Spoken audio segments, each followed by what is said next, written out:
Hello students, REET की vacancy आ गई है। रीट के फॉर्म भरे जा रहे हैं 16 दिसंबर से 15 जनवरी के मध्य। आप भी अगर रीट करना चाहते हैं तो आपको ये फॉर्म इन दिनों के दौरान भरना होगा। साथ ही एग्जाम डेट भी फिक्स कर दी गई है जो कि 27 फरवरी है।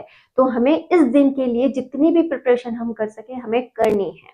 आप में से बहुत से विद्यार्थियों के कुछ क्वेश्चंस हैं, जैसे हम फॉर्म भरते वक्त लैंग्वेज का चयन कैसे करें, हमें कौन सी लैंग्वेज लेनी चाहिए, या फिर हम कौन से लेवल से फॉर्म भरें, L1 से भरें या L2 से भरें। साथ ही अब तक हमने कुछ नहीं पढ़ा है तो क्या हमारा भी रीट क्लियर हो सकता है। कुछ ऐसे इंपॉर्टेंट टॉपिक्स हैं क्या जिनके आधार पर हम रीट क्लियर कर सकते हैं। आज आपके इन सभी बिंदुओं का जवाब मैं देने वाली हूं, तो प्लीज इस वीडियो में स्टार्टिंग से एंड तक बने रहें। ये आपके लिए प्रॉफिट प्रूफ होने वाला है। यकीन मानिए, विश्वास कीजिए, 100% दावे के साथ कह रही हूँ, इन पॉइंट्स से क्वेश्चन जरूर बनेगा।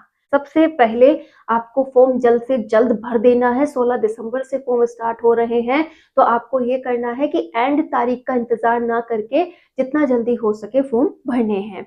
फॉर्म भरने के दौरान आप बिल्कुल भी लापरवाही ना करें। वहीं पर जहां फॉर्म भरवा रहे हैं बैठकर फॉर्म भरवाएं। एक एक डिटेल को आसानी से चेक करें कि हाँ, कहीं पर कोई नाम में, कहीं पर भी कोई डॉक्यूमेंट्स में मिस्टेक ना हो जाए। उसके बाद आप सभी तैयारी कर रहे हैं, सिलेबस पता है कि साइकोलॉजी आएगी, 2 लैंग्वेज आएगी। अगर फर्स्ट लेवल के हैं कि L1 के हैं तो हमें मैथ एंड पर्यावरण देना होगा। अगर L2 के हैं और आर्ट्स से हैं तो SST भरेंगे, और साइंस से हैं तो साइंस और मैथ भरेंगे। तो आपको आपका सब्जेक्ट क्लियर होना चाहिए। अब डाउट आता है इस लैंग्वेज को लेकर कि लैंग्वेज फर्स्ट एंड सेकंड कैसे भरे। अगर आप लैंग्वेज चुन रहे हैं तो आपको कुछ बातों का ध्यान रखना है। लैंग्वेज फर्स्ट हमेशा आपको हिंदी लेनी है। हिंदी लैंग्वेज लेने से आपको यहाँ पर व्याकरण मात्र पूछी जाएगी, जैसे संधि वगैरह, उपसर्ग वगैरह, प्रत्यय वगैरह, तो वो आराम से आप सॉल्व कर सकते हो। और साथ ही साथ शिक्षण विधियों के कुछ क्वेश्चंस पूछे जाते हैं। तो क्लियर हो गया, हिंदी ही आपको फर्स्ट लैंग्वेज में लेनी है। ऐसा नहीं कि यहाँ पर आप अदर लैंग्वेज ले लें। कोशिश करें कि फर्स्ट लैंग्वेज हिंदी लें। आपको डाउट रहता है लैंग्वेज सेकंड के रूप में। लैंग्वेज सेकंड में आप ज्यादा से ज्यादा कोशिश करें कि इंग्लिश या फिर संस्कृत। इंग्लिश अच्छी है तो आप इंग्लिश को सेकंड लैंग्वेज के रूप में लें, और अगर इंग्लिश अच्छी नहीं है तो आप यहाँ पर संस्कृत को भी ले सकते हैं, क्योंकि संस्कृत का जो सिलेबस है वो हिंदी से मिलता जुलता है। आप उसे आसानी से पढ़कर क्लियर कर लेंगे। क्लियर? तो ये आपको बहुत ध्यान में रखना है और भरना भी है, और एग्जाम में भी ऐसे ही अटेंड करना है। आपको वहां पर भी यही ध्यान रखना है कि लैंग्वेज फर्स्ट की ही हिंदी सॉल्व करनी है और लैंग्वेज सेकंड की ही इंग्लिश सॉल्व करनी है। यहाँ पर भी बहुत डाउट होता है, इस पर हम बाद में चर्चा करेंगे। फिलहाल अभी हम जान लेते हैं कि लैंग्वेज फर्स्ट में आप हिंदी लें, लैंग्वेज सेकंड में आप इंग्लिश या संस्कृत कुछ भी ले सकते हैं। तो यहाँ 2 डाउट क्लियर हो गए। अगर आपने बीएड कर रखा है तो आप लेवल सेकंड से फॉर्म भरिएगा। 6ठी से 8वीं क्लास को पढ़ाने वाले अध्यापक आपको बनना है। और अगर आपने BSTC कर रखा है तो आप लेवल 1 के अध्यापक बनेंगे और आप 1 से 5वीं तक को पढ़ाएंगे। क्लियर है? BSTC वाले किसका फॉर्म भरेंगे? L1 का, और बीएड वाले किसका फॉर्म भरेंगे? L2 का। लैंग्वेज का विशेष रूप से आपको ध्यान रखना है। क्लियर हो गया? तो ये कुछ बातें थी जो हमें जाननी है। अब बात आती है मेन मोटिव पर कि जो 27 फरवरी है उसको हमें रीट का पेपर देना है। ठीक है? अब कई विद्यार्थी बोल रहे हैं कि हमारी तो रीट पहले से क्लियर है, हम क्यों रीट वापस देने लगे। अगर आपकी पहले से क्लियर है तो आपको आपको फिर से रीट के लिए परेशान होने की जरूरत नहीं है। लेकिन एक बार अगर आप वापस पेपर दे के आते हैं तो बहुत अच्छा होगा। इससे आपको पता चल जाएगा कि मेरी 3rd ग्रेड की तैयारी किस लेवल की चल रही है, क्योंकि आप लोग 3rd ग्रेड की तैयारी तो कर ही रहे हो। तो उसी का सिलेबस आपको यहाँ पर रीट के अंदर मदद करने वाला है। तो पेपर अटेंड करने से आप में एक अलग ही उत्साह आएगा कि हाँ, मैं 3rd ग्रेड का पेपर भी अच्छे से अटेंड कर लूंगा। और इससे एक और बात आपके मन में ये आ रही होगी कि कहीं मेरा पहले वाला वैलिड ना रहे अगर मैं दोबारा फेल होता हूँ। तो ऐसा कुछ भी नहीं है। अगर आप रीट दोबारा देकर फेल भी हो जाते हैं तो आप पुराने वाली रीट की डिग्री लगा सकते हैं। क्लियर है? तो आप देना चाहें तो दें, और अगर नहीं देना चाहते हैं तो कोई जरूरी नहीं है। लेकिन जो रीट दे रहे हैं और जो ये सोच रहे हैं कि मेरा अभी तक बिल्कुल भी नीट का सिलेबस नहीं हुआ है या फिर मैंने अभी तक कुछ भी तैयारी नहीं की है, मैं कैसे नीट दे सकता हूँ, मेरा तो कहीं पर भी कोई सिलेक्शन नहीं होगा, उनके लिए विशेष तौर से मैंने आज ऐसे टॉपिक्स लिए हैं जिनको पढ़ने मात्र से वो अपनी नीट क्लियर मान सकते हैं। यकीन मानिएगा, विश्वास कीजिएगा, इन टॉपिक को अगर आपने ध्यान से तैयार कर लिया ना तो आपकी नीट क्लियर हो सकती है। लेकिन मेरे बताए अनुसार आपको कुछ बातों पे ध्यान देना होगा। पहला काम आपको करना है, आपकी सोच में आपको अध्यापक लाना है कि अगर आप एक अध्यापक होते तो इस बिंदु को किस नजरिए से सोचते। क्लियर? जैसे अधिगम को प्रभावित करने वाले कारक, पहले अधिगम का अर्थ पता होना चाहिए, जैसे सीखना। अब सीखने को कौन सी चीजें प्रभावित करती हैं? भाई माहौल भी प्रभावित करता है, अध्यापक अच्छा नहीं है तो भी प्रभावित करता है, विद्यार्थी अच्छा नहीं है तो भी प्रभावित करता है। ऐसे बहुत से बिंदु आप खुद की सोच पे डिपेंड करेंगे। तो यहाँ पर अगर आपको रीट का पेपर अटेंड करना है तो अपनी सोच को थोड़ा खोलना पड़ेगा, एक अध्यापक के रूप में उन बिंदुओं को सोचना पड़ेगा।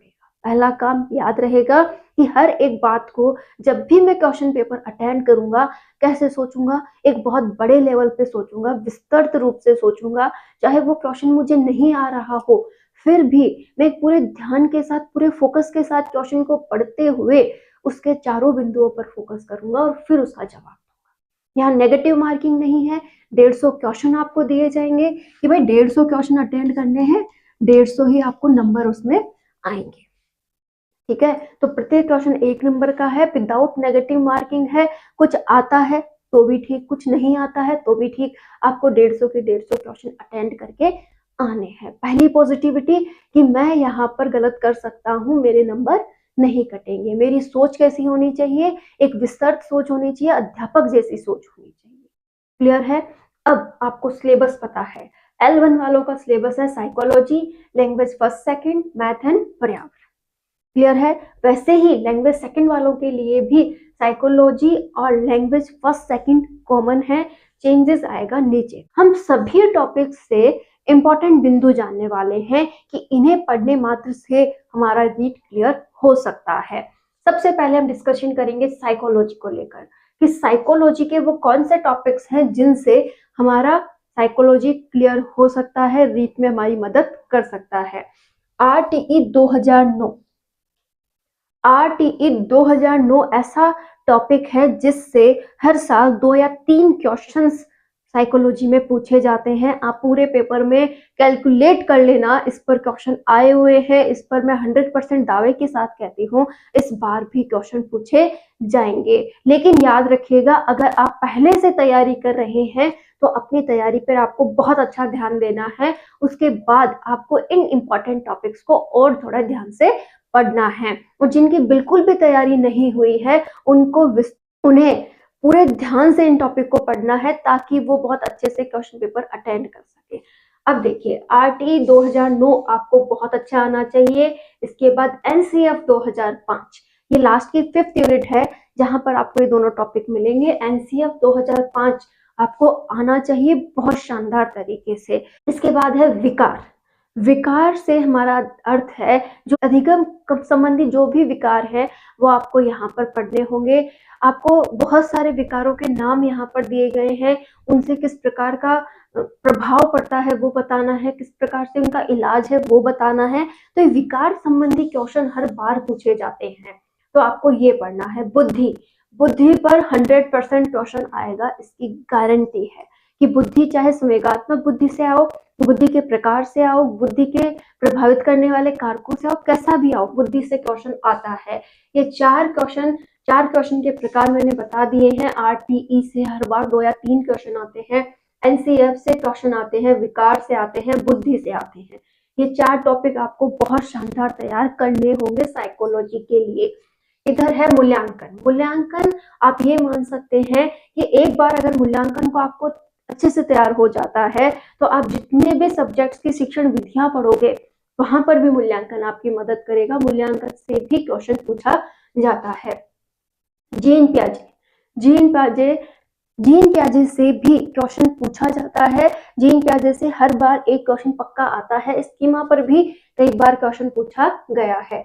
अधिगम के सिद्धांत, अधिगम के सिद्धांत जो हैं, जैसे पावलोव का सिद्धांत ले लीजिए, स्किनर का ले लीजिए, किसी भी प्रकार का सिद्धांत ले लीजिए, उनसे भी क्वेश्चन पूछा जाता है। तो सिद्धांतों पर आपको विस्तृत ध्यान देना है। अधिगम के प्रकार भी आपको पूछे जाते हैं। तो ये बिंदु आप देखें, शैशवावस्था और बाल्यावस्था, इन दोनों अवस्थाओं पर भी आपको ध्यान देना है। तो बस ये टॉपिक भी अगर जिनकी तैयारी नहीं हुई है, वो इन टॉपिक्स को भी अगर बहुत अच्छा तैयार करते हैं तो साइकोलॉजी के बहुत से क्वेश्चन वो अटेंड कर लेंगे।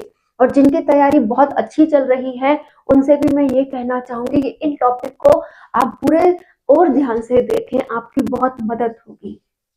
इसी के साथ लैंग्वेज, लैंग्वेज में अगर आप फर्स्ट लैंग्वेज हिंदी चुन रहे हैं तो हिंदी के लिए कुछ अलग से बताने की जरूरत नहीं है। हिंदी में आप बहुत अच्छा जानते हैं, लेकिन फिर भी आप संधि, प्रत्यय, उपसर्ग, वचन और लिंग, इन पर फोकस करें। इनसे कई क्वेश्चन आएंगे। शिक्षण विधियां, आपको एक अच्छी बुक से शिक्षण विधियां पढ़नी है और शिक्षण विधियों को एक बार एक सब्जेक्ट की शानदार पढ़ लीजिए, ठीक है, उसमें कोई डाउट नहीं होना चाहिए। अब जो वहां से निचोड़ निकलेगा, ऐसा नहीं कि थोड़ी इसकी पढ़ लेता हूँ, थोड़ी इसकी पढ़ लेता हूँ, थोड़े सब्जेक्ट की उसकी देख लेता हूँ, ऐसा मत कीजिएगा। पहले एक की देखिए, चाहे हिंदी की देख लीजिए, चाहे इंग्लिश की देख लीजिए, पहले एक बार देख लीजिए किसी भी एक, उसे समझ लीजिए, उसे जान लीजिए, उस पर मनन कर लीजिए, उसके बाद ही दूसरे सब्जेक्ट पे जाना। आप खुद पाएंगे कि बहुत सी बातें जो है वो सेम है। हाँ, कुछ शिक्षण विधियां अलग होती हैं, लेकिन बहुत सी बातें जो हैं वो सेम होती हैं। आपको वहां मदद मिलेगी। इसी के साथ अगर आपकी लैंग्वेज सेकंड इंग्लिश है तो आपको ये टॉपिक देखने ही है। एक तो राइम, एक पर्सोनिफिकेशन, मॉडल, एल्गी, सोनेट और स्माइली, ठीक है, ये वो टॉपिक्स हैं जो आपकी मदद करने वाले हैं पेपर के लिए। अब शिक्षण विधियां जब आप हिंदी में देखेंगे, उसी से रिलेटेड इंग्लिश आपको टूटी फूटी तो वहां पढ़नी आ जाएगी, जिससे आप उस क्वेश्चन का मतलब समझ जाएंगे। लेकिन डायरेक्टली आप इंग्लिश की शिक्षण विधियां देखते हैं तो मतलब समझ में नहीं आता। हिंदी की देख ली आपने, सब्जेक्ट की देख ली, तो आप इनके क्वेश्चन भी अच्छे से अटेंड कर लेंगे। मैथ, मैथ को लेकर बहुत सारी प्रॉब्लम है कि हाँ हमें मैथ आती नहीं है, हम मैथ को कैसे अटेंड करें, मैथ के क्वेश्चन हम सॉल्व नहीं करेंगे। तो मैथ को लेकर अगर आपको प्रॉब्लम है तो कुछ टॉपिक्स ऐसे हैं जो आपको पढ़ने चाहिए, जैसे रेखा। रेखा को एक बार आप बहुत अच्छे से पढ़ लीजिए, बहुत अच्छे से उसकी कहीं से भी क्लास यूट्यूब वगैरह से ले लीजिए, समझ लिया, फिर जो भी आपकी मैथ की गाइड है वहां पर उसे देखा, उसके जितने भी क्वेश्चंस हैं वो सॉल्व किए, उसी के पैटर्न के क्वेश्चन आएंगे। देखिए, जैसा क्वेश्चन पैटर्न वहां दिया गया है उसी के आधार पर वहां क्वेश्चन पूछे जाएंगे। आप उनकी प्रैक्टिस कीजिए, उनकी जो भी बारीक बातें हैं उनको ध्यान में रखिए, उसके आधार पर आप वहां क्वेश्चन अटेंड कर लोगे। कोण, कोण में आपको कोण से रिलेटेड क्वेश्चन 100% पूछा जाता है। कोण से रिलेटेड क्वेश्चन आप जरूर सॉल्व करें। आकृति, आकृति में वर्त, त्रिभुज, चतुर्भुज, ऐसे क्वेश्चंस आपको बहुत इजीली सॉल्व हो जाएंगे। एक बार मैथ की क्लास लेके देखिए, उसको अपनी गाइड से सॉल्व करके देखिए, आपको बहुत अच्छा लगेगा। एक बार कोशिश करके देखिए, डरिए मत, मैथ आपका हो सकता है।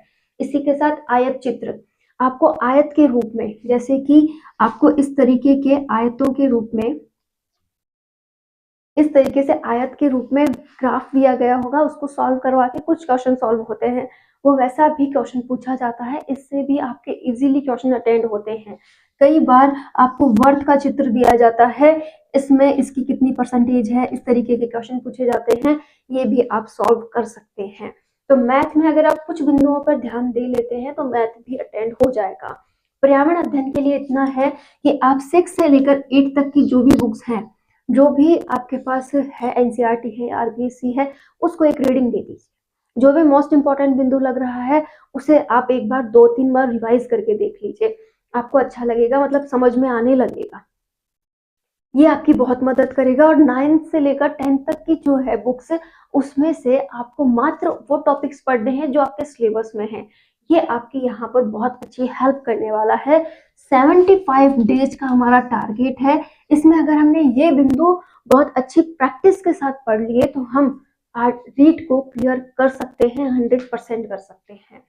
अब बात आती है जिनका लेवल सेकंड है, जिनको मैथ और साइंस देनी है, मतलब साइंस के विद्यार्थी हैं, मैथ में उन्हें भी यही टॉपिक क्लियर करने हैं और साइंस में विशेष रूप से रोग, औषधि, प्लास्टिक, बहुलक, साथ ही साथ हमारा जितना भी तंत्र है, तंत्र से रिलेटेड क्वेश्चंस पूछे जाते हैं, आप तंत्र को समझ लें।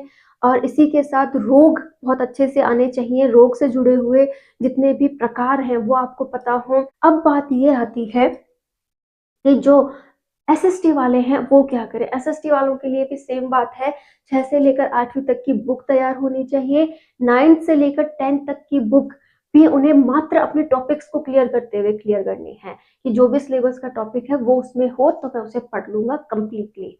अब आती है मेन बात कि अगर आपको रीड क्लियर करना है तो खुद पे विश्वास रखिए कि हाँ मैं दे सकता हूँ, हाँ मैं क्लियर कर सकता हूँ। एक तो डरते हुए पेपर मत दीजिएगा, साथ ही साथ अब जो पढ़ाई आप 75 डेज में करने वाले हो उसमें हर एक बिंदु पर फोकस कीजिए, ध्यान लगाइए कि हाँ मुझे ये अच्छे से आना चाहिए, इसका क्वेश्चन मैं अटेंड कर लूंगा।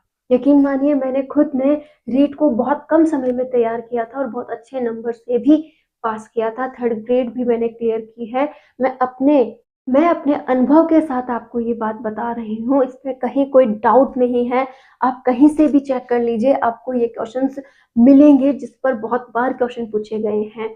आप पुराने क्वेश्चन को जरूर सॉल्व करके जाएं, उनका जो भी जवाब है वो आप निकाल कर देखें, उन्हें एक बार अपने ध्यान में रखें, क्योंकि पुराने क्वेश्चन पेपर से आपकी बहुत मदद होगी वहाँ क्वेश्चन पेपर अटेंड करने में।